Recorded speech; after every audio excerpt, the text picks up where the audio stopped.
Hey guys, how to make googly eyes. These are a lot of fun to make and they're very inexpensive compared to what you buy at the store, and you can make them in many different colors. The first thing you're going to need is royal icing. This is a recipe that comes from the Wilton cake books, decorating books. It's an old recipe, but it's a good one. You need 4 cups of icing sugar, 3 level tablespoons of meringue, 6 tablespoons of water to start out with. You're going to beat that for 7 to 10 minutes on medium-low. The meringue you can find here in Canada at the Bulk Barn or Michael's. If the consistency is too thick, add a half a teaspoon of water at a time until you get to the consistency that you need. This is the consistency that it should be. When you lift up your spoon, it should be able to cling on to that spoon and slowly drop. I use a gel color for all these kinds of things. A tip if you're going to be working with black food coloring: if you get that on your skin straight from the jar, it can be quite difficult to get off.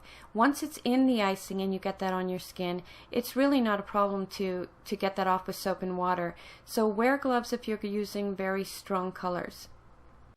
Royal icing isn't like buttercream icing. It's going to harden within minutes of air hitting it. So when you're working with your bags, make sure that you clamp the tips off with an elastic or anything that you have, and when you're not using it, put saran wrap around the tip or a damp cloth, because it will harden in the tip and you won't be able to get it out. You can do googly eyes freehand, but if you're not comfortable with a piping bag, this is what you can do. I used a craft paint. You can use an ink pad, you can use any kind of paint, your kids' paint, watercolor, anything that you have. I put it on a paper plate. Now you're going to have to go around the house and find different sizes of round objects. I have a lid from a travel size medicine container. I also have a lid from a marker and the back of a pencil that I took apart. Now all you have to do is dab it in the paint and make your marks along the paper, making sure that you space them out accordingly. If you want slanty eyes, all I did was get the back of a lighter and did the exact same thing. Just dip it in your paint and put it on your paper. Put your paper on a flat surface and put wax paper over it. If you're having trouble with the wax paper lifting up as you lift up your piping bag, just tape it to the table. For these medium eyes, I'm using a Wilton number 12. When you're piping out your eyes, make sure that you keep it to the inside of the line, because these are going to be patted down. These are going to start to set very quickly, so you want dry hands and you want to take a very gentle pat and tap those tips down. How flat and how bulgy you want your eyes is up to you, so the harder you tap, the flatter your eyes are going to be. For the black, I'm using a Wilton number 8.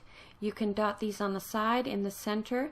Just remember that these are also going to be patted down, so they're going to expand a bit.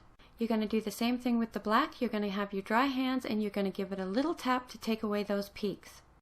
Slip off the wax paper and let it sit on a flat surface for 24 hours. For veiny eyes, pipe your white into your circle and tap it down. Take your black and put it into the center. With a wet finger, tap the black down and let the water drip just slightly on the black. Move the wax paper around just a little bit and the black will seep onto the white. And now you have spooky, veiny eyes. You can definitely mix up the colors in these and they look fantastic in blue and orange.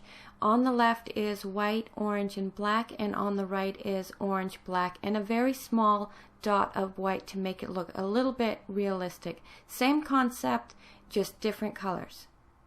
Slanty eyes. I find it easier to work from the bottom and pull my way up, so I turn the sheet around. This is a Wilton number 8. I start at the bottom and I hold it firmly, give it a few squeezes and slowly pull it up and angle it to the right.